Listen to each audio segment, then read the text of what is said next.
Look closely at this shower corner. Those grout lines were originally light gray. Now they are almost black. They have already been scrubbed with soap, rinsed with hot water, and left to dry, but the discoloration keeps returning.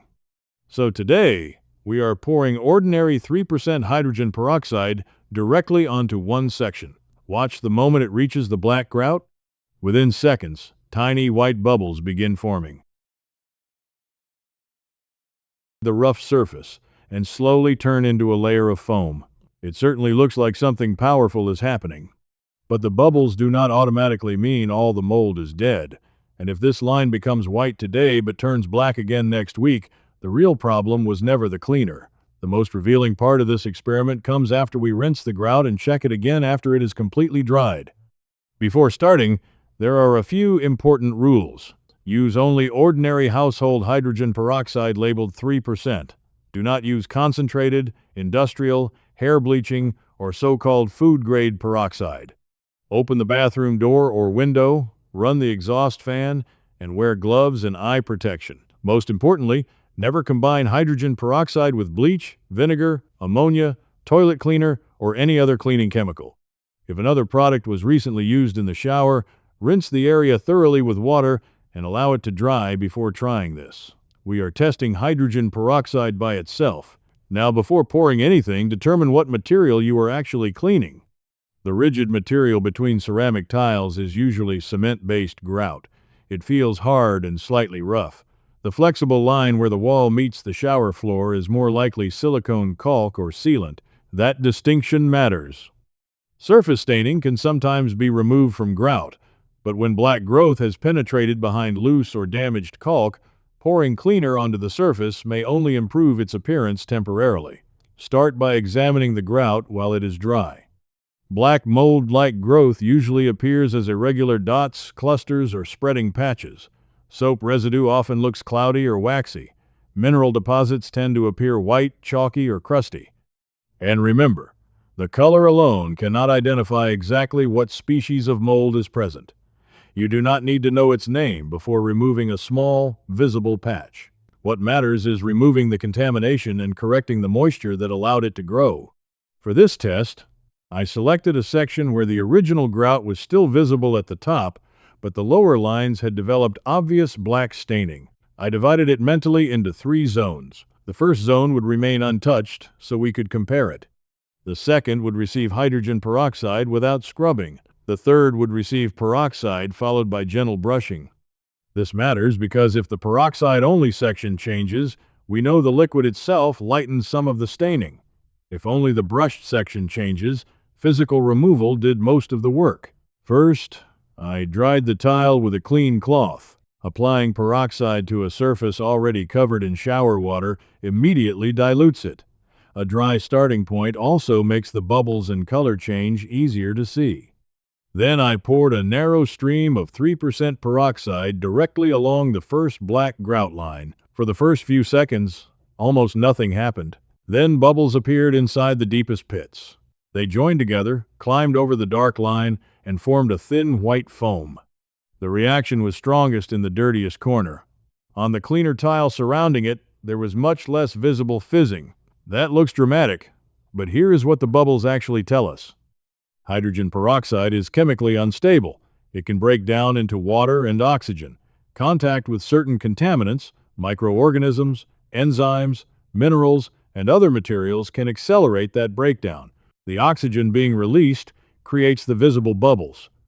So bubbling confirms that the peroxide is decomposing.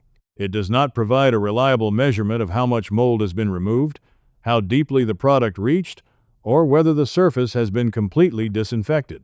A huge amount of foam is not automatically a better result. An old bottle may also produce little reaction because hydrogen peroxide gradually breaks down after it is opened. That is why it is sold in an opaque brown container and should remain in its original bottle, protected from light. After wetting the test area, I allowed the peroxide to remain briefly on the grout, following the product's directions. For this demonstration, the surface stayed wet for approximately 10 minutes. Do not assume longer is always better. Before using peroxide on colored grout, natural stone, decorative tile, metal fixtures, or an unfamiliar surface, test a hidden section first. An oxidizing cleaner may alter certain colors or finishes, and recommendations vary between manufacturers. During those 10 minutes, the foam gradually collapsed. The black line was still visible beneath it, although the outer edges already looked lighter. This is where many online cleaning videos cut directly to a perfectly white result.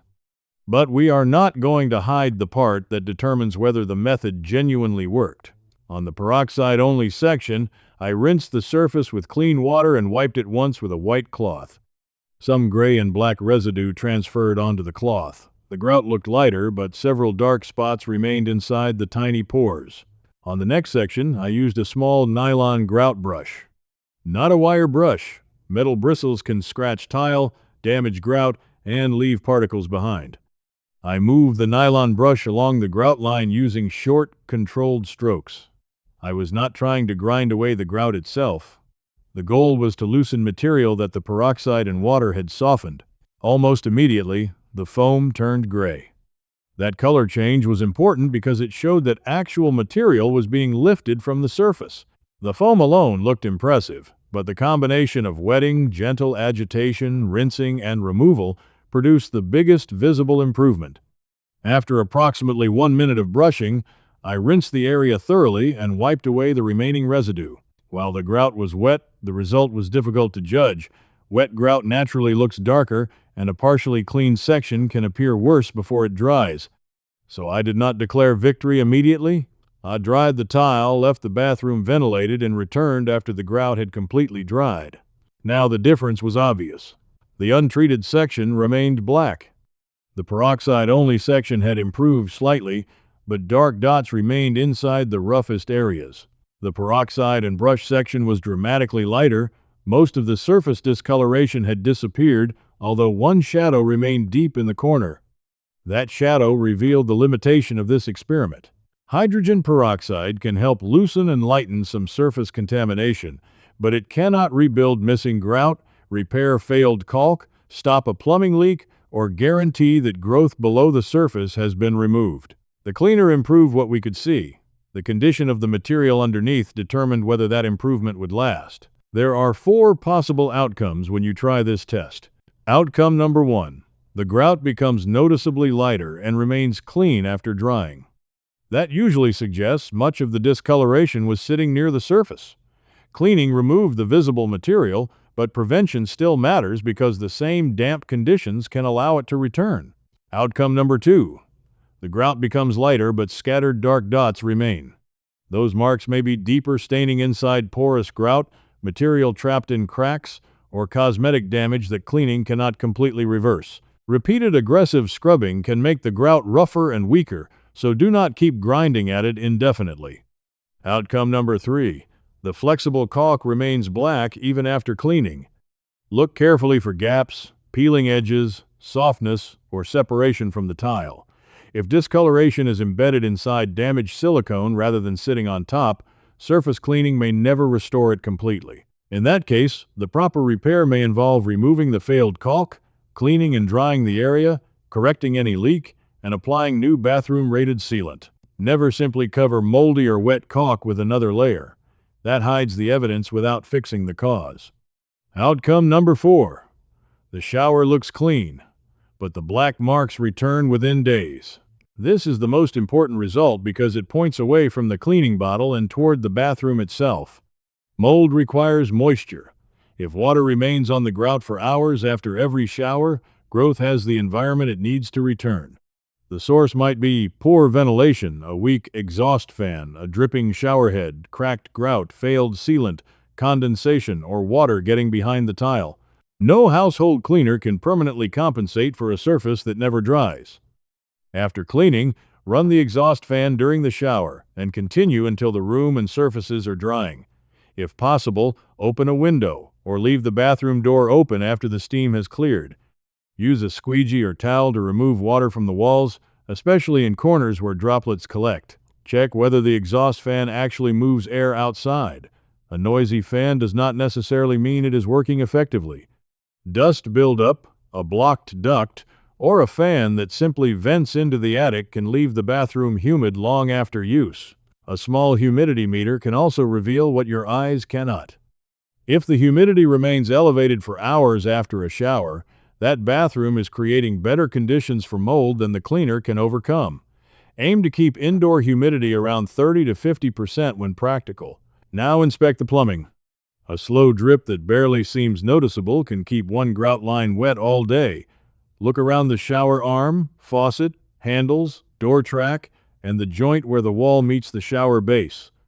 If one specific area darkens repeatedly while the rest of the shower stays clean, persistent water may be entering that spot. Also, inspect the grout itself. Hairline cracks can allow moisture to move beneath the surface. Missing grout and loose tile are repair problems, not cleaning problems. If the wall feels soft, tiles move when pressed, or a musty odor remains even after visible mold is removed, there may be hidden moisture behind the surface. That is no longer a simple peroxide experiment. For a small patch of surface growth on intact tile and grout, careful household cleaning may be reasonable. But widespread growth, extensive water damage, sewage contamination, recurring hidden odors, or an area larger than roughly 10 square feet deserves professional assessment. People with asthma, mold allergies, chronic lung conditions, or weakened immune systems should also be cautious about disturbing mold. So, did the hydrogen peroxide work? On this surface? Yes, but only within limits. It loosened some visible grime, lightened the surface staining, and made the brush section easier to clean. It did not magically pull every dark mark from deep inside the material, and the bubbles were not proof that the entire problem had been solved. The most effective part of the process was not simply pouring peroxide and walking away. It was using the correct 3% product, giving it brief contact time, gently removing the loosened contamination, rinsing the area, drying it completely, and then controlling the moisture that caused the growth. That last step determines whether this is a genuine repair or just a temporary before and after photograph. Here is the simple version. Use only 3% household peroxide. Never mix it with another cleaner. Test a hidden spot first. Apply it directly rather than creating unnecessary airborne mist. Allow brief contact according to the label. Use a nylon brush on suitable grout. Rinse away the loosened material. Dry the entire area. Then fix the ventilation, leak, condensation, cracked grout, or failed caulk that kept it wet. And do not be discouraged if permanently stained grout does not return to perfect white. Mold and moisture can cause cosmetic damage that no safe cleaning method can completely reverse. The goal is not merely to make the line look white on camera. The goal is to remove the visible contamination, make sure the shower dries properly, and confirm that the black growth does not return. Because if it comes back 3 days later, your shower is telling you something. The problem is not that you need a stronger bottle. The problem is that water is still reaching or remaining inside a place that should be drying, and that is the real warning hidden inside black shower grout.